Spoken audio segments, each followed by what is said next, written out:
Hey guys, I'm Nate, welcome back to the workshop. In the past, we've done some fun experiments with candy, and today I have a new one I want to try. I want to see if we can make some glowing candy. That's right, candy that actually luminesces. In all of my research, I wasn't able to find any foods that actually put off light on their own, so I'm going with the next best thing, and I'm going to see if I can make candy that glows under a black light. Edible substances that glow under a black light are also fairly uncommon, and actually I was only able to find two.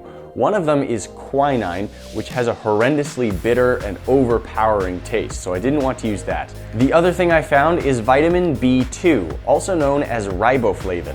A little bit of reading tells me that riboflavin is non-toxic even at fairly high doses, which we aren't even going to use in this recipe. So I'm going to see if we can use this vitamin to give some bright blacklight glow to our candy. I figured if we're going to have some candy that glows under a black light, we might as well pick something that looks like it should glow. So the goal today is to see if we can make some glowing green candy that looks like the Heart of Te Fiti stone from the movie Moana. The first step will be to make a Heart of Te Fiti stone that we can then mold to cast our candy in. To make our stone, I have this yellow Sculpey brand polymer clay, which you bake in the oven to make it hard.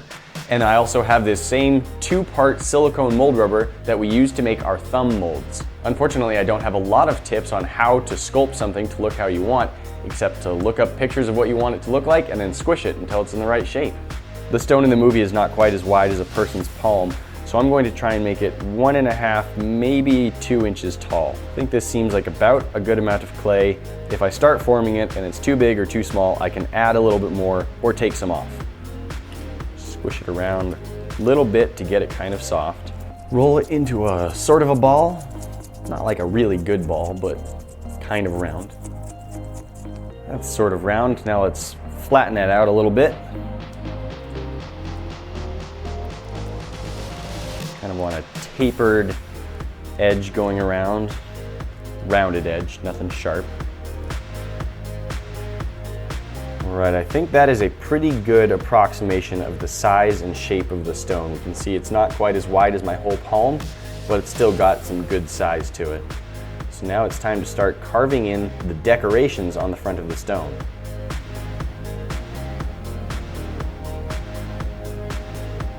Just lightly marking in where I want my lines to go.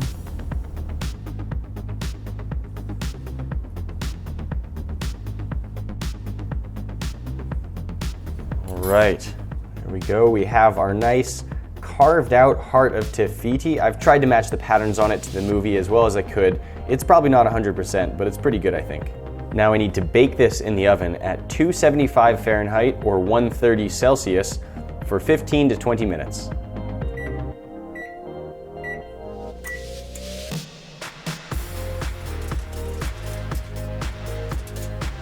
All right, I think our clay is ready to take out of the oven. Let's see how it's looking. Okay.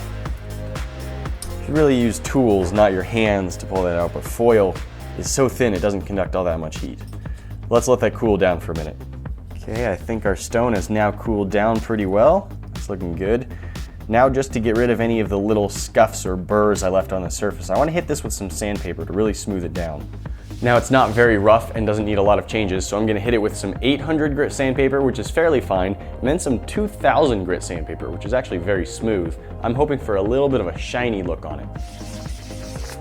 Did get a little bit of cracking along the back as it baked, but pretty minor. It's on the back, I'm not worried about it. Of course, I don't want to sand so much that I lose any of the details I carved in. But it's a pretty fine grit sandpaper, so I'm not very worried. All right, that's with the 800. Let's move on to our 2000. 2000 grit sandpaper doesn't even really feel like sandpaper. It just kind of feels like normal paper, honestly, but it does make a difference. There we go. I think our Heart of Te Fiti stone is now complete, and I think it's looking really good. So let's use our two-part silicone mold rubber and make a mold on this stone. Now to make sure that we are able to pour our candy into our mold, I have a little bit of this modeling clay that I'm going to attach to our Heart of Te Fiti stone to make a pour spout so that it's not just completely closed up. Once the whole thing is covered in silicone, there will be an opening where this bit of clay is. That's where we'll be able to pour in the candy. So now we've got our two-part silicone. It's just two putties that look, well, kind of like silly putty, really. Pull out a couple of blobs. There's a blob of purple. There's a blob of white. Those look about the same size, maybe just a smidgen more white. Now we need to squish those all together. And let's just knead this until it's all one uniform color with no more streaks in it. There we go, that looks like one smooth texture, no more streaking, no more marbling. Let's apply it to our stone. Smushing it down because I want a nice smooth flat surface that I can press in to really pick up all of the details of our little Heart of Te Fiti here. If you recall, this stuff can actually do really good detail. On the thumb suckers, we were able to pick up Grant and my fingerprints in the thumbs. So I'm hoping that the level of detail in the stone will be no problem for it. All right, it's nice and enveloped. And I'm just gonna stick that down onto the counter and give it a nice flat spot. Hopefully that will make it so that when we're trying to pour candy into it, it will hold itself up nicely. I've also added a little bit of a thicker ridge on this side. That's where we'll cut the mold open to be able to pull out our Heart of Te Fiti stone master and the candy once we've cast it in there. Our silicone mold should only take 15 or 20 minutes to cure before we can take out the yellow Heart of Te Fiti stone inside it. And while it's doing that, we're gonna get started making our candy. As I explained, we want to use some of the coloring in the B2 vitamins in our candy to make it so it will glow under a black light. So let's take out a few of these tablets and grind them up into a powder that will hopefully dissolve into some water. You can see these are pretty bright yellow colored, although they don't look like they're anything really spectacular. It's just sort of yellow tablets. I'm going to start with just 2 of them and see how much powder we get out of that. 2 of these tablets into our mortar. Just start squishing it up with the pestle. I think this one's the mortar and this is the pestle, but maybe I have that backwards. That grinds up into a powder very quickly. Our candy recipe calls for 3/4 cups of water, so that's how much I have in this little pot here. I'm going to now pour our powder into our pot.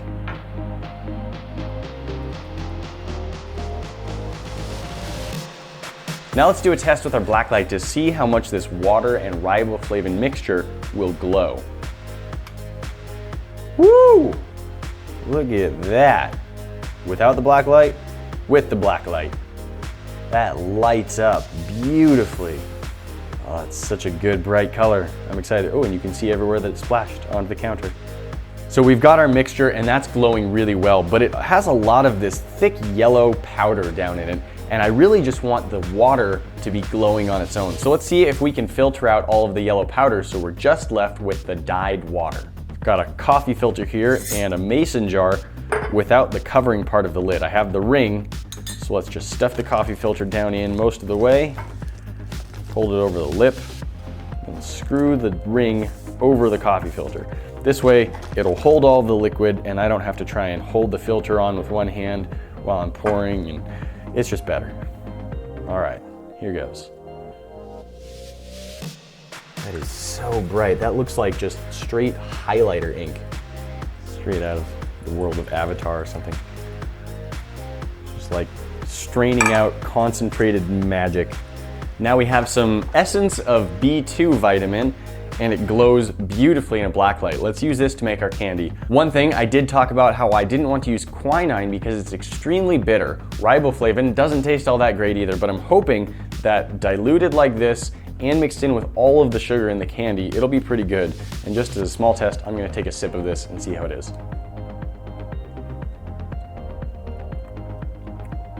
It's not great. It does have a little bit of a bitter taste to it and a little bit like dirt, I guess, but it's pretty mild. I think it's a flavor that could easily be masked by all of the sugar and the flavorings we're going to add to our candy. We'll see once we're finished. Our candy recipe, if you don't remember, is 2 cups of sugar, 2/3 cups of corn syrup, and 3/4 cups of water.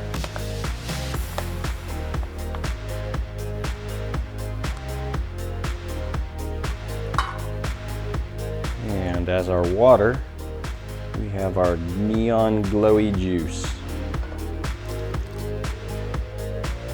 Now let's throw this on the stove and stir it until all of the sugar is dissolved. There we go. I think the sugar at this point is just about dissolved, so let's put in the candy thermometer and let it go.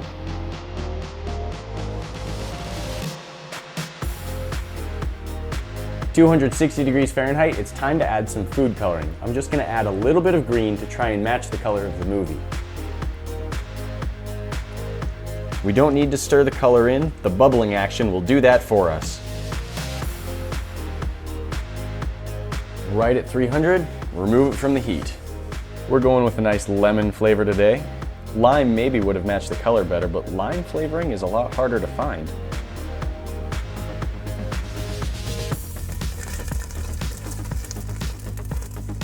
While the candy is cooking on the stove, let's demold our Heart of Te Fiti stone and see how it turned out.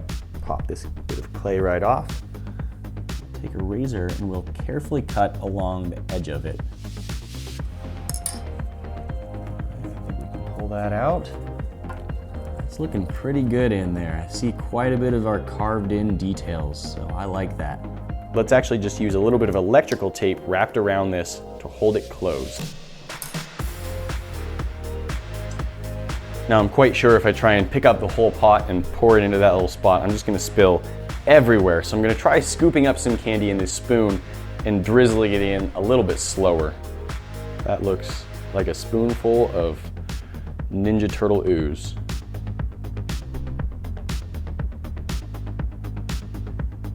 And I'm still spilling it all over, so imagine how much worse it would be if I used the whole pot. Yeah, I think that is full.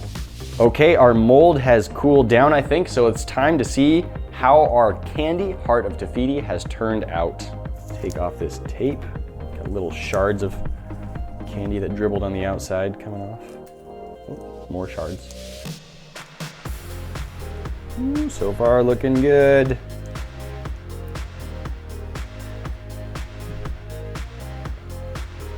Oh yeah. Beautiful. I'm just gonna break off the little pore spout stuff on top, but that has some pretty good details in it. It's not perfect, but you can tell what that is. That looks a lot like the one in the movie. That is really cool.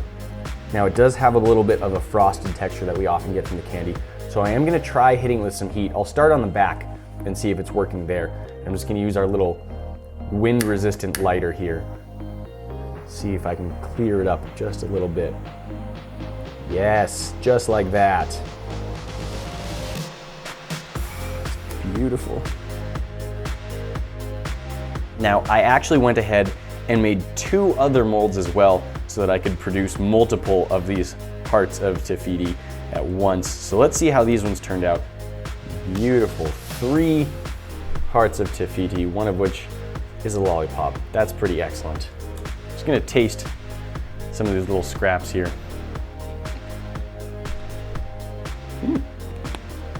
That's really good. I can't taste any of the bitterness from the riboflavin. I'm just getting sugar and lemon. That's really good. Well, there's one more very important test, and that's to see how well these hearts glow in a black light.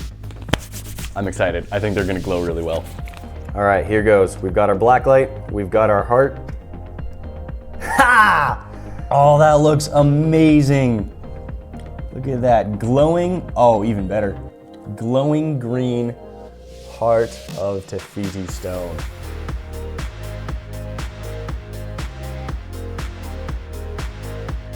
There we go, our Heart of Te Fiti candy glowing under a blacklight stones turned out just the way I was hoping they would. They're translucent, but not 100% clear like the ones in the movie. They're made of candy, not like the ones in the movie, and they glow under a black light, which is just, it looks so cool. The B2 vitamin tablets that we used to get the color and the glowing effect did not affect the taste negatively. You really can't taste the bitterness at all, and the glowing is phenomenal. And that was just with 2 tablets for this whole batch of candy. It works really well.